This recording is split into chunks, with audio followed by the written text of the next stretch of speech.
are surrounded by order. Over the last 300 years, we've developed amazing new ways to harness energy, and we've used this ability to transform our environment.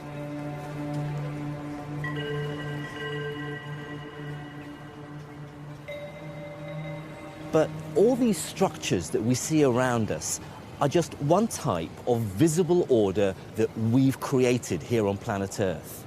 There's another type of invisible order, every bit as complex, that we're only now beginning to understand. It's something that nature has been harnessing for billions of years, something we call information.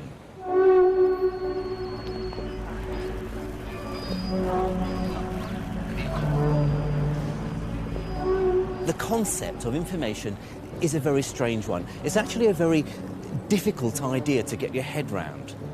But in the journey to try and understand it, scientists will discover that information is actually a fundamental part of our universe. This film is the story of information and the immense power released from manipulating it. It's the story of how we discovered the power of symbols and how writing, codes, and computers would revolutionize our understanding of the universe.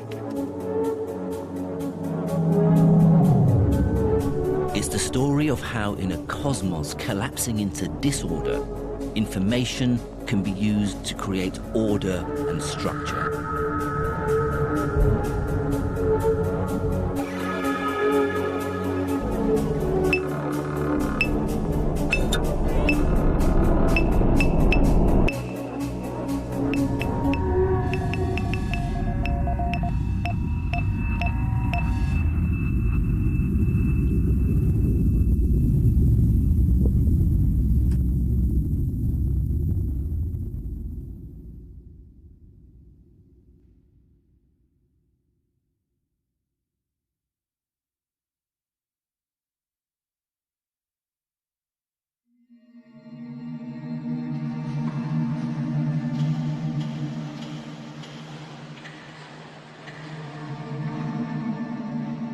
At first glance, information appears to be a very straightforward idea.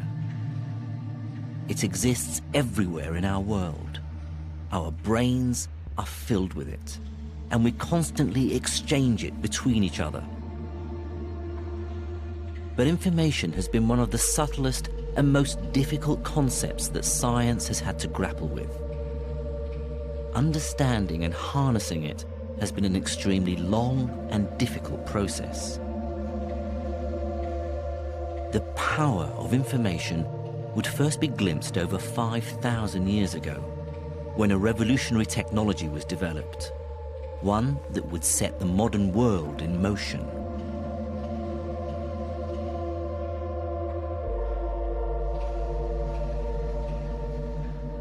Over the years, mankind has come up with some pretty remarkable stuff. But of all humanity's inventions, there's one that really stands out. It's the most transformative, disruptive, creative technology ever conceived. And it's also one of the simplest. That invention is the written word. At its heart, writing is all about the transmission and storage of information.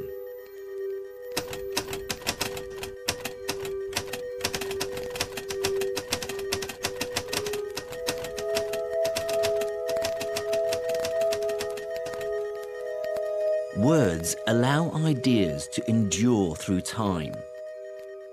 These are some of the earliest texts in existence, and they give us an incredible insight into the development of writing. I've come to meet one of the few people who can still read them, Dr. Irving Finkel. We take writing so much for granted these days that I guess it's easy to forget that it was invented. It certainly was. How did it first come about? The earliest writing that we have is written on clay tablets and it comes from Iraq, ancient Mesopotamia, and it comes from the culture of the Sumerians. And what happened here was that they started off with purely pictographic signs to express an idea. And this lasted for quite a long time until it occurred to somebody, perhaps accidentally, that what you could do is to make one of these graphic symbols on the surface of the clay, not for what it looked like, but for what the sound it represented was. So not a picture of an object, a picture of a sound. That's what we always call the giant leap for mankind. By combining different sounding pictures, the ancient Mesopotamians could express any idea imaginable. The essence of their breakthrough was to see, for example, that a picture of an eye and a picture of a deer didn't have to mean an eye and a deer. The pictures could be used simply for the sounds they made, in this case, idea. Once this system was discovered, it meant anything that could be spoken, even the most strange or abstract thoughts, could be transformed into symbols.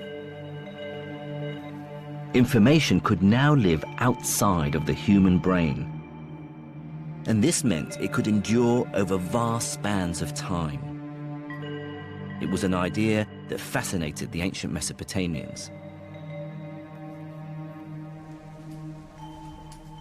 This lovely tablet here, this king, Ur-Nammu, lived in about 2100 BC, okay? He buried this in the foundations of this temple as a message for the future. This king, Ur-Nammu, the powerful male, king of Ur, king of Sumer and Akkad, so that's the south and the north part of ancient Mesopotamia. Her house he built for her, and he even restored it afterwards. So this is a proud thing, and he wants everybody to know about it, and this is a real message for the future. What's so remarkable for me is that this is information stored on clay for thousands of years. Yes. Ideas that someone had 4,000 years ago are still there. You have ideas, you have speech, you have human hopes, you have literature, you have prayers, you have all these sorts of outpourings of the human soul fixed forever in clay.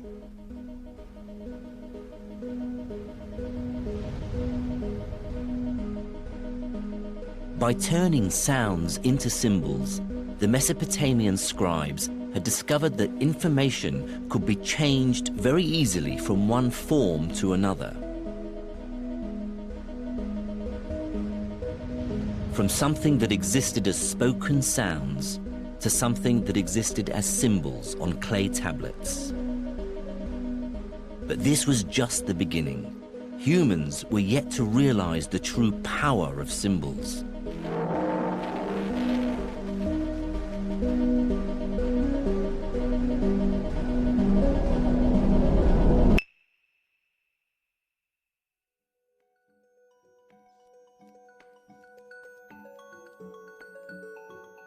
For 4,000 years, writing was pretty much the only information technology people used. But in the 19th century, during the Great Industrial Revolution, things would begin to change. In the maelstrom of ideas and inventions, a series of seemingly unconnected technologies would emerge that all began to hint at the immense power of information.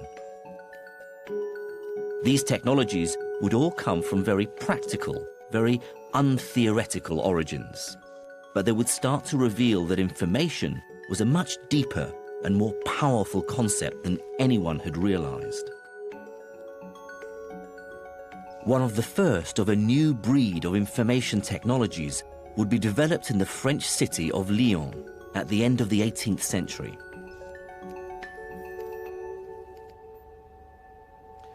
18th century Lyon was home to some of the best craftsmen in the world. It was also a place of great opulence, grandeur, and above all, money. Thanks to the rich and fashionable aristocrats and bankers who lived there, it would become home to the greatest silk weaving industry in the world. Almost a third of the city's inhabitants worked in the silk industry, and it was home to over 14,000 looms.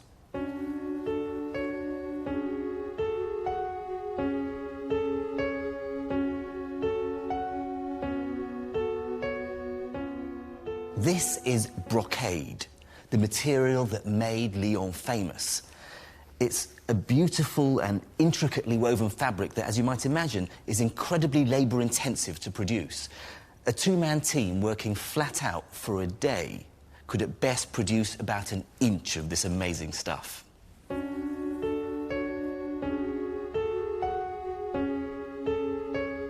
The demand for the fine fabrics of Lyon was immense, but the silk weaving process was painfully slow.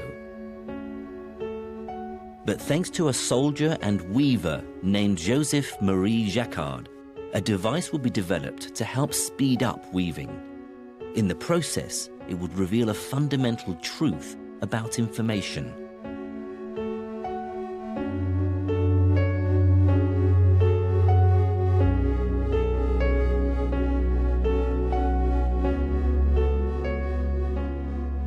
Building on the work of a number of others, in 1804, Jacquard patented his invention.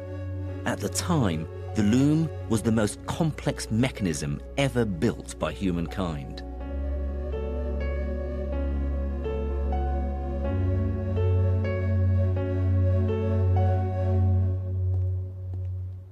Jacquard's loom was a miracle of ingenuity. You see, he designed a single machine which, without any alteration to its construction, its hardware to use a modern term, could be programmed to weave any pattern a designer could think up. In fact, it could produce a whole range of silk designs with barely a pause in production. Jacquard had found the holy grail of weaving, and his secret was a simple punched card.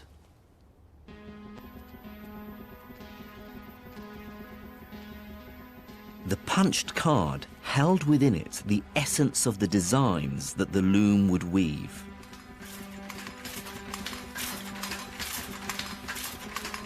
When these punched cards were fed into the loom, they would act to lower and lift the relevant threads, recreating the pattern in silk.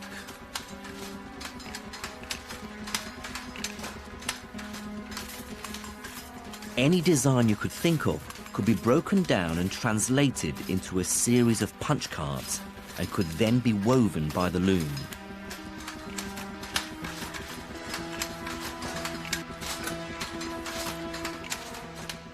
Information was being translated from picture to punch card to the finished fabric. It is a machine for weaving textiles, that's its task. But there is nothing specific about what textile it should weave. That is contained in the information which is encoded on the cards. So if you like, the cards program it, that is to say, instruct it what to do. And this has huge resonances for what came later. Jacquard's loom revolutionized the silk industry, but at its heart was something deeper, something more universal than its industrial origins and its ability to speed up weaving. The loom revealed the power of abstracting information. It showed that you can take the essence of something, extract the vital information, and represent it in another form.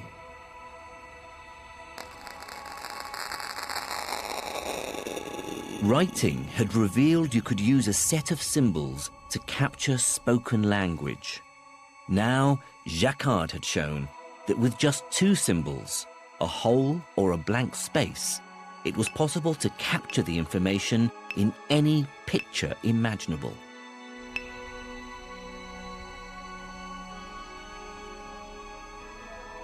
This is a portrait of Jacquard that's been woven in silk. It's spectacularly detailed with hundreds of thousands of stitches. And yet, all the information you need to capture this lifelike image can be stored in a series of punched cards. 24,000 of them, to be precise.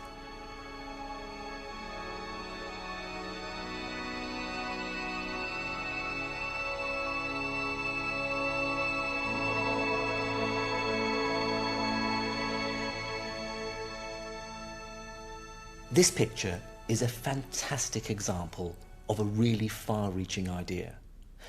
That the simplest of systems, in this case cards with a series of holes punched in them, can capture the essence of something much, much more complicated. If 24,000 punch cards could create an image like this, what would happen if you had 24 million or 24 trillion cards?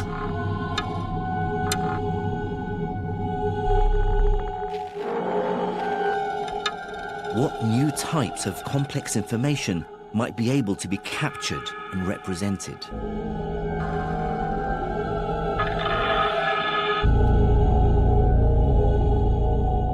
Jacquard had stumbled on an incredibly deep and far-reaching idea.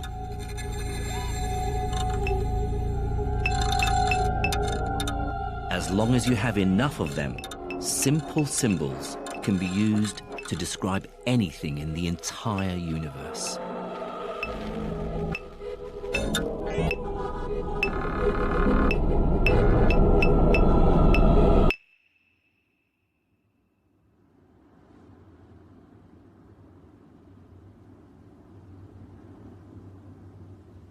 Translating information into abstract symbols to store and process had proven to be an extremely powerful idea.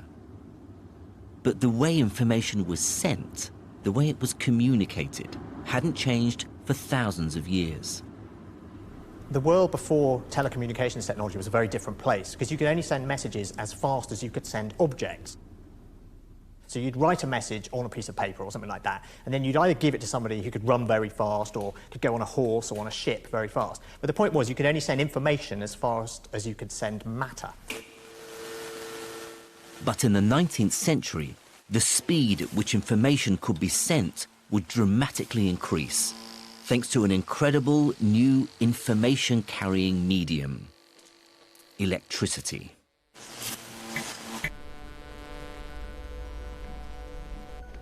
Very soon after electricity was discovered, excitement grew about its potential as a medium to transmit messages. It seemed that if it could be controlled and summoned at will, electricity would be the perfect medium for sending information. Electricity seemed to offer many advantages as a way of sending messages. It was sent down a wire, which means it could pretty much go anywhere. It wasn't affected by bad weather conditions, and most importantly, it could move very quickly. But there was one big problem facing those in the early 19th century who wanted to use electricity as a means to communicate. How could such a simple signal be used to send complex messages? Here in the Science Museum archive, they have one of the most impressive collections of early electronic communications technology in the world.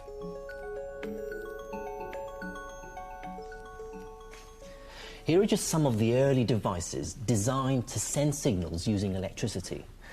This one's particularly fun. It was developed in 1809 in Bavaria by Samuel Sommering. So if the sender wants to send letter A, he sends a current through that corresponding wire. At the receiver's end is a tank full of liquid, and the electric current forces a chemical reaction causing bubbles to appear above the corresponding letter A. The whole process is ingenious, if a little laborious. But what's really fun is that the sender has to let the receiver know he's about to send a signal. He does that by sending extra electric current so that more bubbles appear, forcing an arm upwards, which releases a ball and triggers a bell.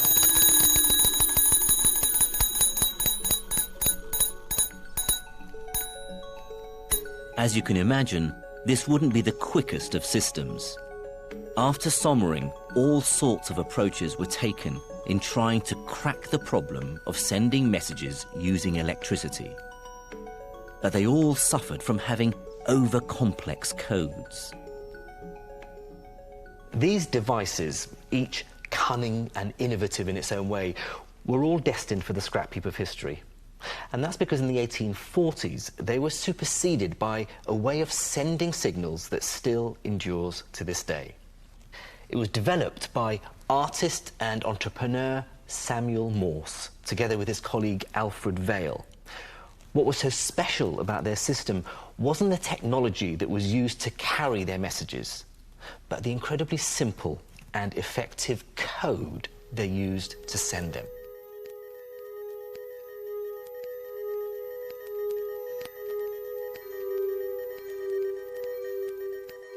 Just like Jacquard's punch cards, the genius of Morse and Vail's code lay in its simplicity. Using a collection of short and long pulses of electrical current, they could spell out the letters of the alphabet. Vail suggested that the most frequent letters in the English language get the shortest code. So an E is sent like this, while an X is sent like this.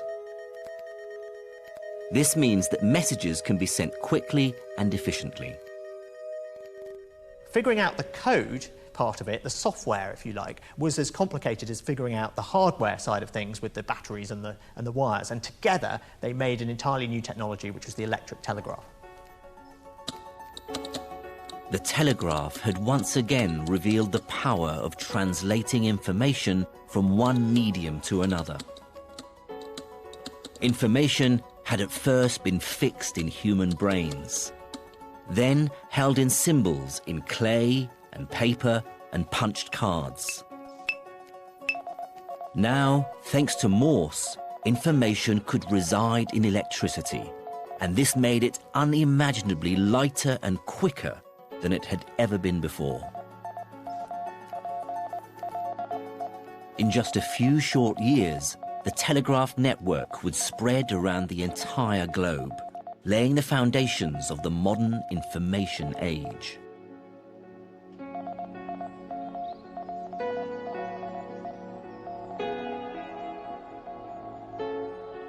Between them, Jacquard and Morse had found new and novel ways to manipulate, process and transmit information.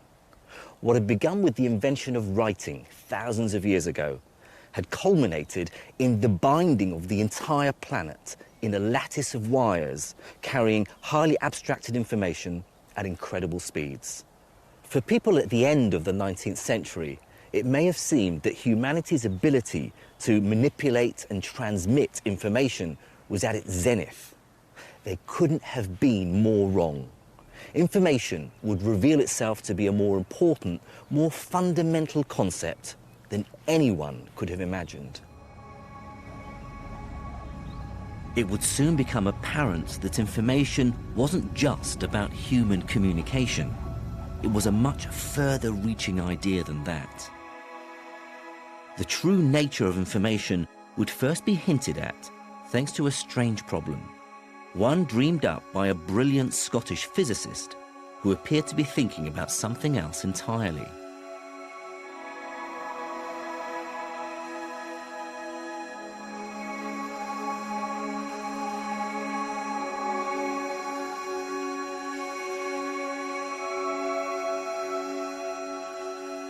James Clerk Maxwell was one of the great minds of the 19th century.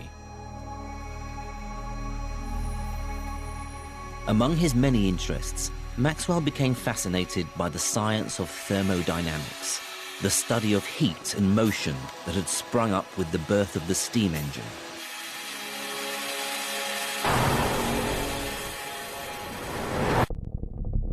Maxwell was one of the first to understand that heat is really just the motion of molecules.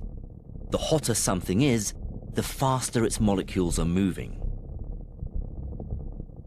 This idea would lead Maxwell to dream up a very bizarre thought experiment in which information played a crucial role.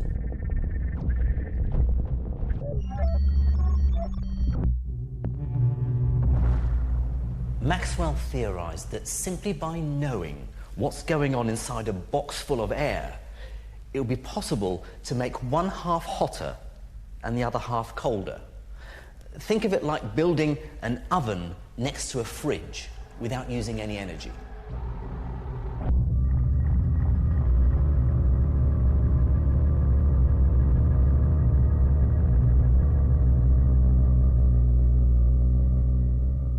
It sounds crazy, but Maxwell's argument was extremely persuasive. It goes like this. Imagine a small demon perched on top of the box who has such excellent eyesight that he can observe accurately the motion of all the molecules of air inside the box.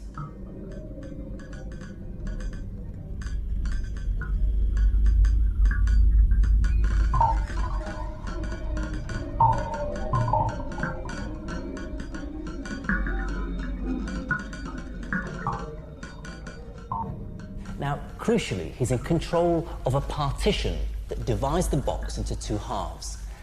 Every time he sees a fast-moving molecule approaching the partition from the right-hand side, he opens it up, allowing it through to the left.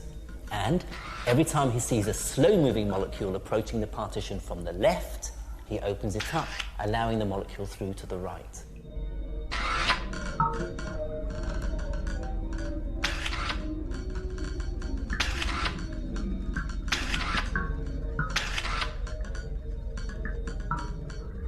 Now, you can see what's going to happen.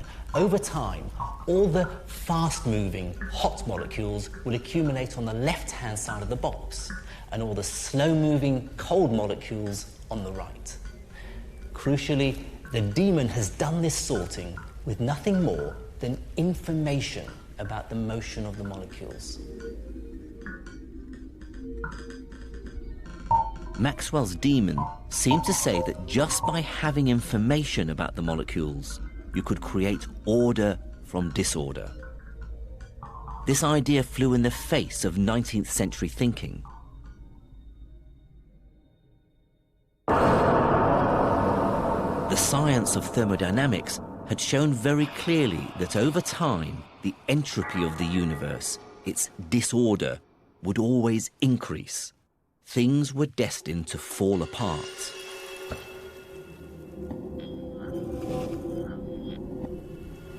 But the demon seemed to suggest that you could put things back together without using any energy at all.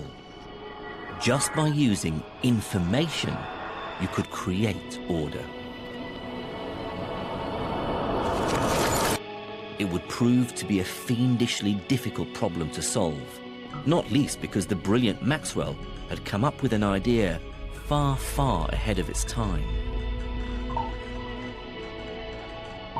It's amazing the impact he had on physics, and that he came up with this very intricate concept, and that he already, in some sense, anticipated the notion of information that wasn't actually there at that time. There was no such thing. I think this idea was astonishing. He didn't really have a resolution. He raised it as a concern, and he left it open. And I think what followed is more or less 120 years of extremely exciting debates and developments to try to resolve and address this concern.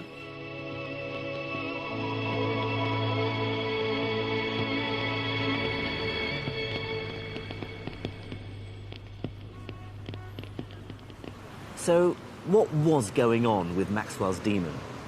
It may sound far-fetched and fanciful, but imagine the possibilities if we could build a machine in the real world that could mimic the actions of the demon. I could use it to heat a cup of coffee, or to run an engine, or to power a city, all using nothing more than pure information. It's as though we could create order in the universe without expending any energy. Scientists felt intuitively that it had to be wrong. The problem was it would take over 100 years to solve the problem.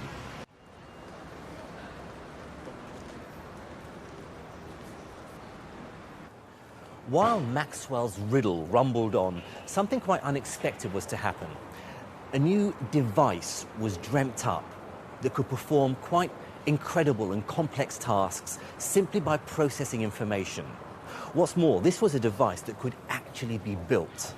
The machine would come to be known as the computer, and the idea behind it came from a quite remarkable and visionary scientist.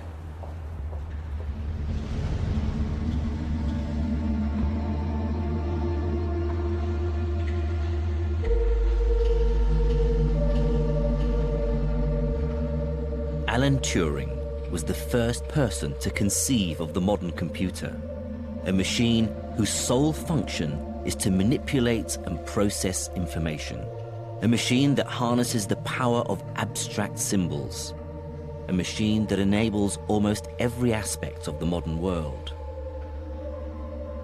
Turing's incredible idea would first appear in a now legendary mathematical paper published in 1936.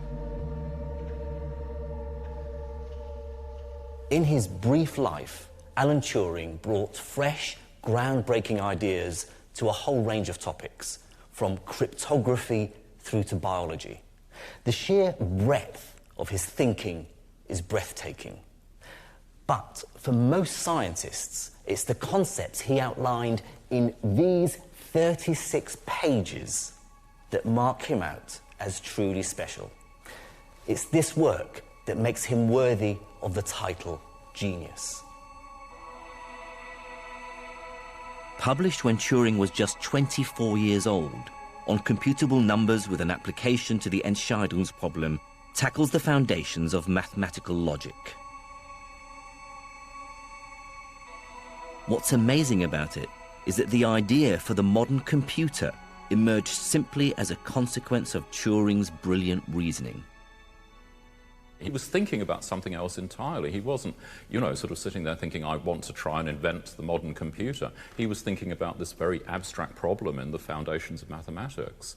And the computer kind of fell sideways out of that research, completely unexpectedly.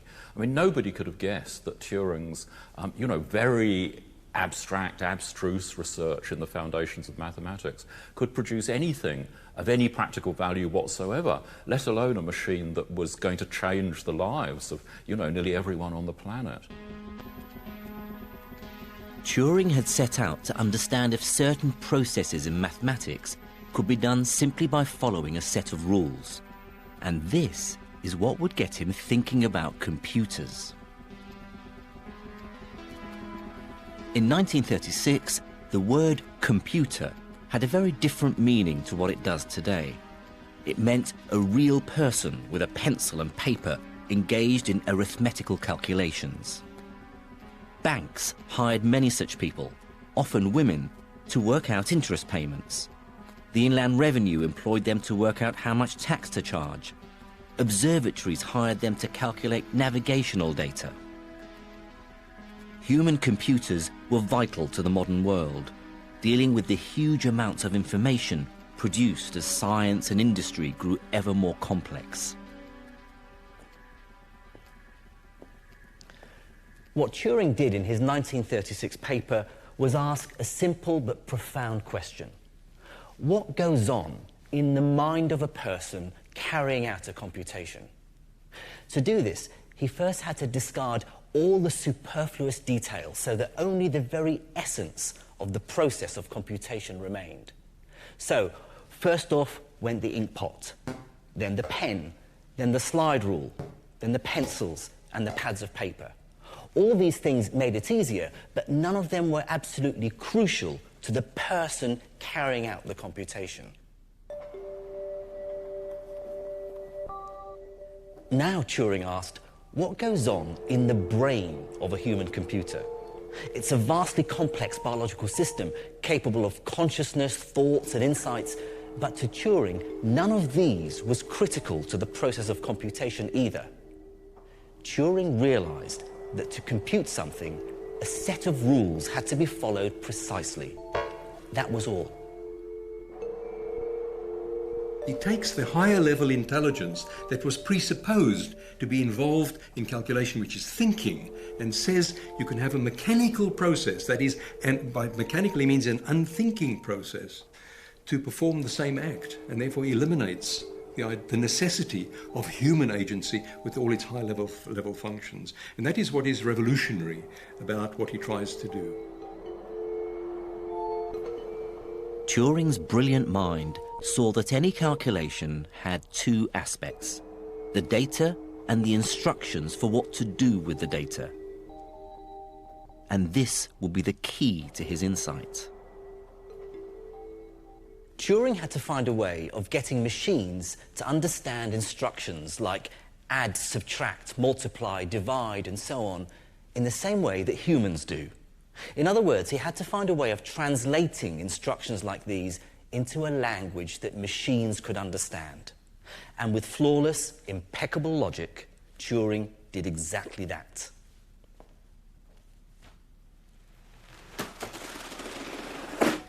This may look like a random series of ones and zeros, but to a computing machine, it's a set of instructions that can be read off step by step, telling the machine to behave in a certain way. So while a human computer could look at this symbol and understand the process that was required, the computing machine had to have it explained like this. This paper tape that Turing envisaged is what we would now call the memory of the computer. But Turing didn't stop there.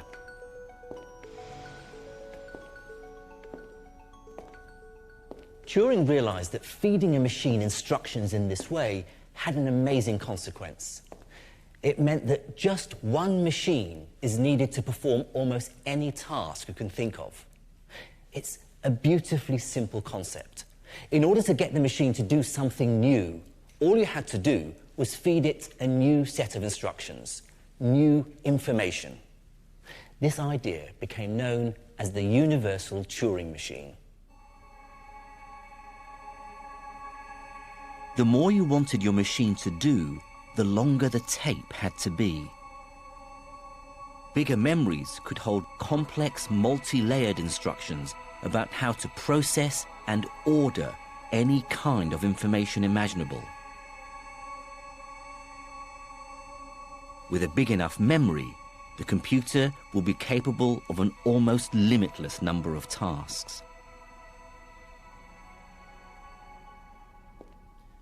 This idea of Turing's, that a multitude of different tasks can be carried out simply by giving a computing machine a long sequence of instructions, is his greatest legacy. Since his paper, Turing's dream has been realized.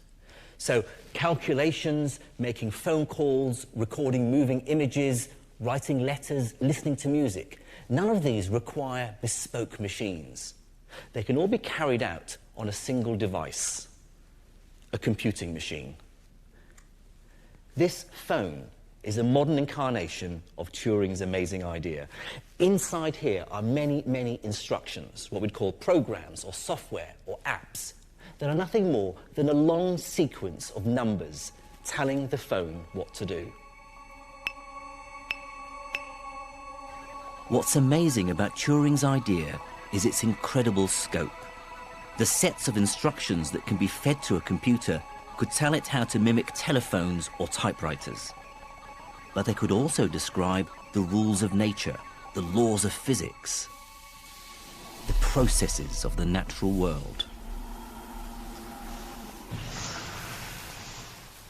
This is a simulation of many millions of particles behaving like a fluid. To work out how it flows, the computer simply follows a set of instructions held in its memory. This only begins to hint at the power of computing machines.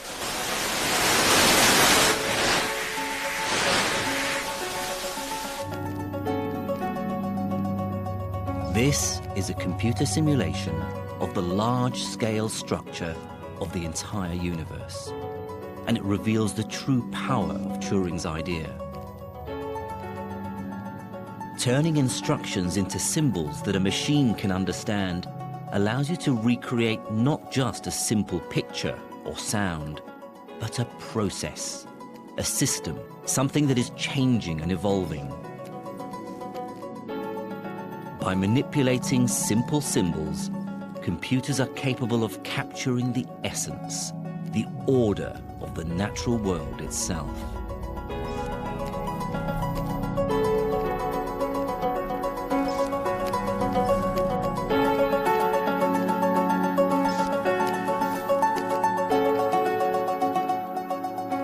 By thinking about how the human brain processes and computes information, Alan Turing had had one of the most important ideas of the 20th century. The power of information was revealing itself.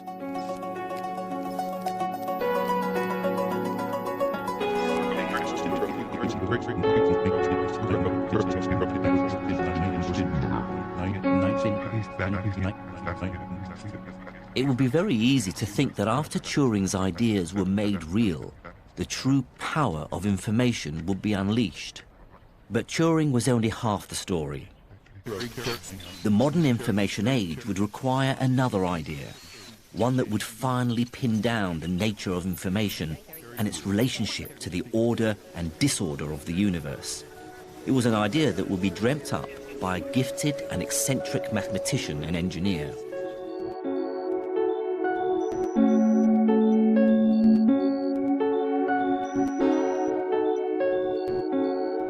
Claude Shannon was a true maverick, and his desire to tackle unusual problems would lead to a revolutionary new idea, one that would uncover the fundamental nature of information and the process of communication in all its varied forms. This is Claude Shannon's paper, A Mathematical Theory of Communication. Now, the title may sound a bit dry, but trust me, it's one of the most important scientific papers of the 20th century. Not only did it lay the foundations for the modern world's communication network, it also gave us fresh insights into human language, into things we do intuitively, like speaking and writing.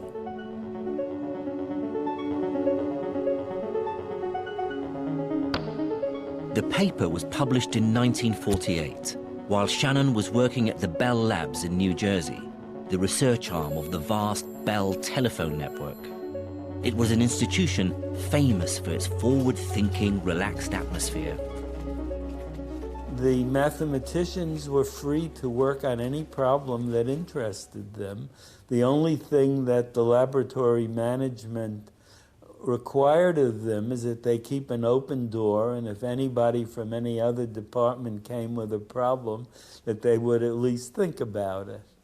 Otherwise, they were absolutely free, and the atmosphere was incredible. People were playing and encouraged to play.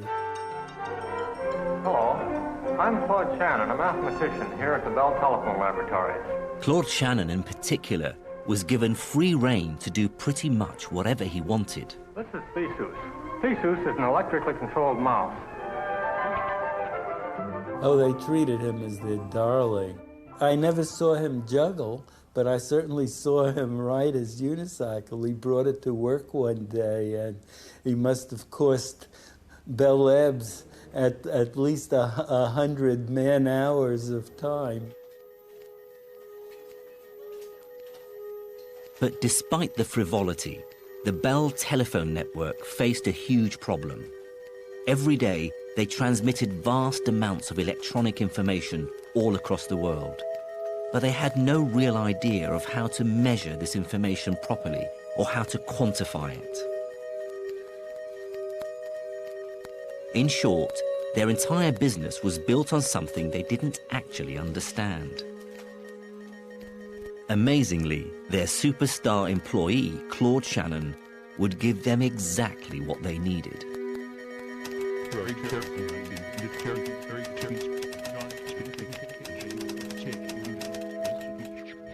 In this paper, Shannon did something absolutely incredible.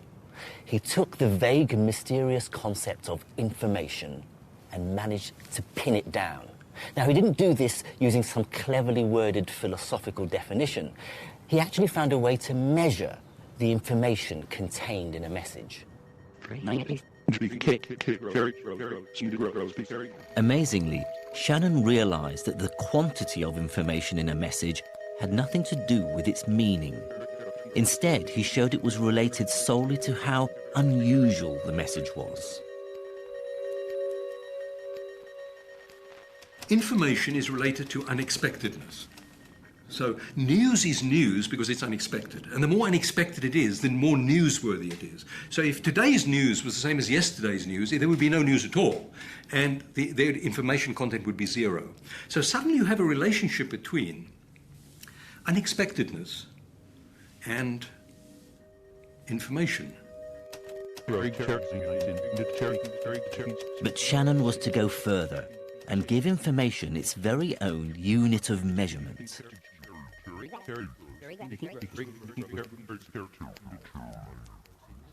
So how did he do this? Well, he showed that any message you cared to send could be translated into binary digits, a long sequence of ones and zeros. So a simple greeting like hello could be written like this or like this. Just think of this as another way of writing the same message.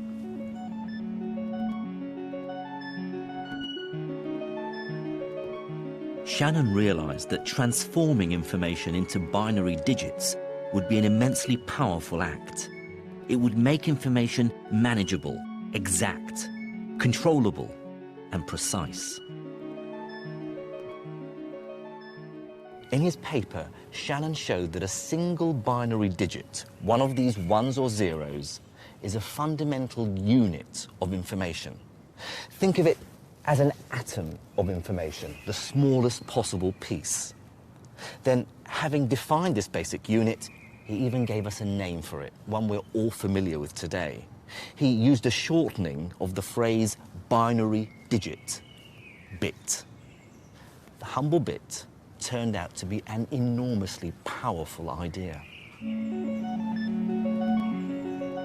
The bit, as the smallest quantity of information, it is highly significant because it's the fundamental atom. It is the smallest unit of information in which there is sufficient discrimination to communicate anything at all.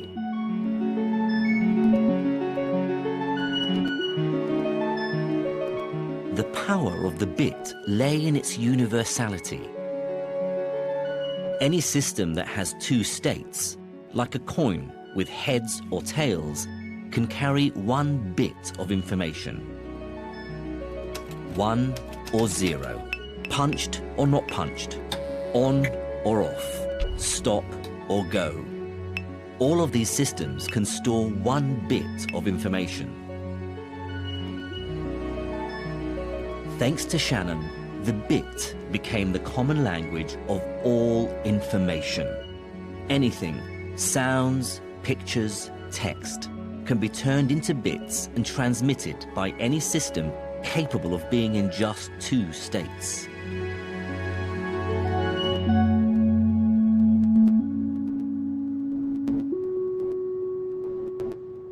Shannon had founded a new, far-reaching theory.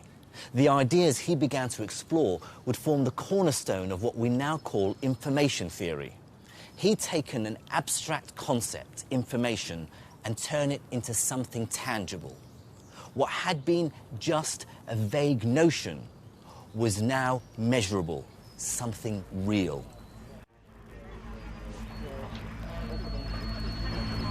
The idea of converting into bits, into making things digital, would fundamentally transform many aspects of human society.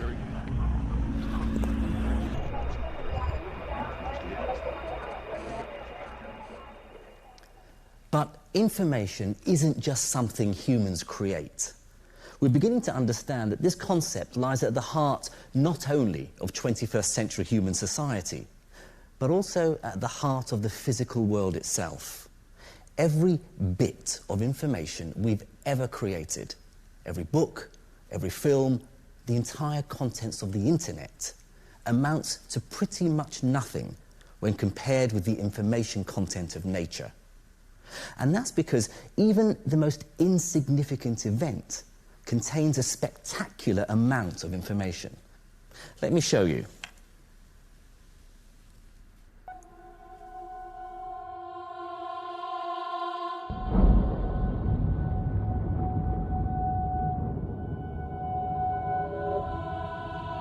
Imagine how many bits of information you would need to describe this.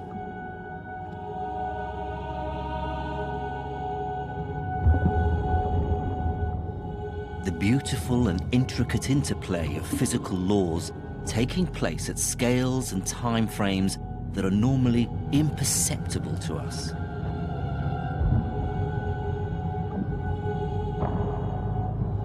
But here, you're still only seeing a fraction of the complexity of nature.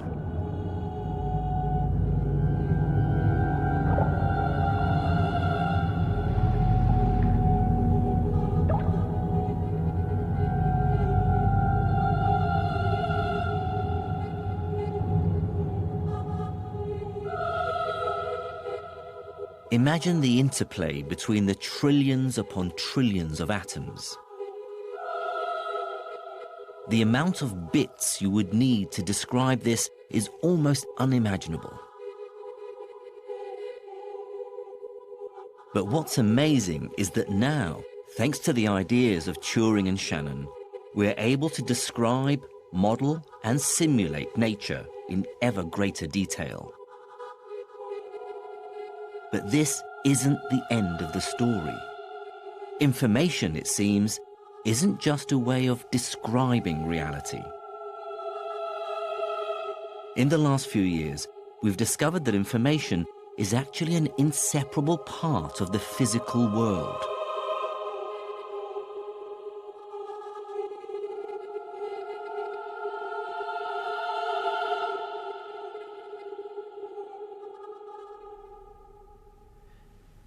It's a really difficult idea to get to grips with, but information, everything from a Beethoven symphony to the contents of a dictionary, even a fleeting thought, all information needs to be embodied in some form of physical system.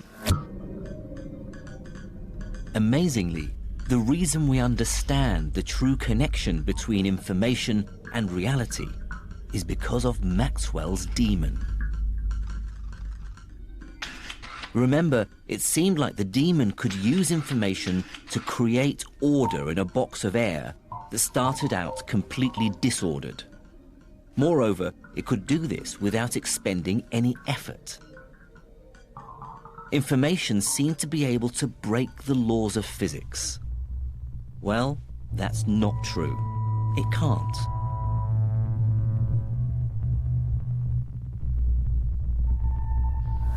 The reason why Maxwell's demon can't get energy for free lies here, in his head.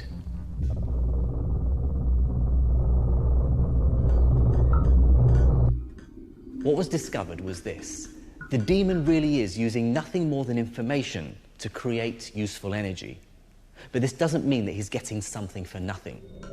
Remember how the demon works. He spots a fast-moving molecule on one side of the box, opens a partition, and lets it through to the other side. But each time he does that, he has to store information about that molecule's speed in his memory. Soon, his memory will fill up, and then he can only continue if he starts deleting information. Crucially, this deletion would require him to expend energy. The demon needs to keep a record of which molecules are moving where. And if the record-keeping device is only finite size, at some point the demon's going to have to erase it. That's an irreversible process that increases the entropy of the universe. It's the erasure of information that increases entropy once and for all. What was discovered is that there's a certain specific minimum amount of energy, known as the Landauer limit, that's required to delete one bit of information. It's tiny, less than a trillionth of the amount of energy in a gram of sugar, but it's real. It's a part of the fundamental fabric of the universe.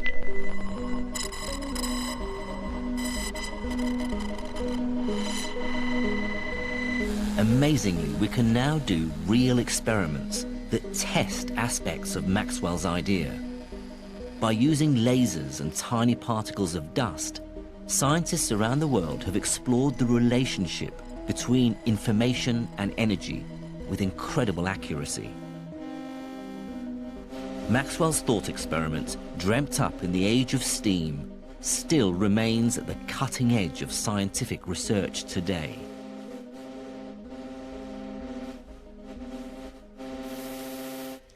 Maxwell's demon links together two of the most important concepts in science: the study of energy and the study of information, and shows that the two are profoundly linked. What we now know is that information, far from being some abstract concept, obeys the same laws of physics as everything else in the universe.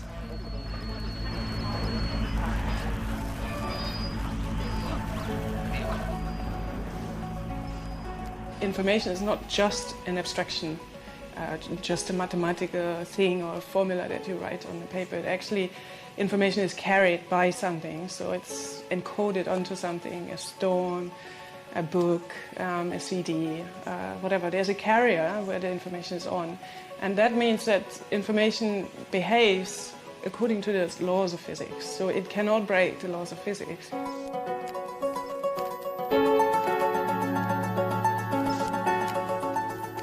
What humanity has learnt over the last few millennia is that information can never be divorced from the physical world.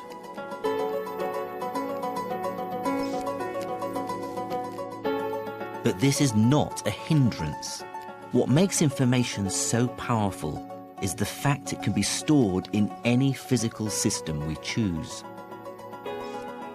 From using stone and clay to allow information to be preserved over eons, to using electricity and light so it can be sent quickly, the medium that stores information gives it unique properties. Today, scientists are exploring new ways of manipulating information, using everything from DNA to quantum particles. They hope that this work will usher in a new information age, every bit as transformative as the last. What we now know is that we're just at the beginning of our journey to unlock the power of information.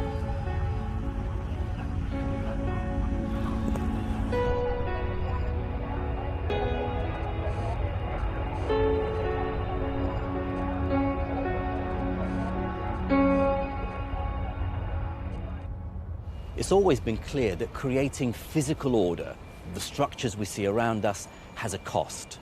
We need to do work to expend energy to build them.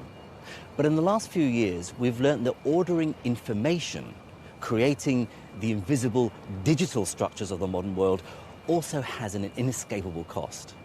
As abstract and ethereal as information seems, we now know it must always be embodied in a physical system. I find this an incredibly exciting idea. Think about it this way. A lump of clay can be used to write a poem on. Molecules of air can carry the sound of a symphony. And a single photon is like a paintbrush. Every aspect of the physical universe can be thought of as a blank canvas, which we can use to build beauty, structure, and order.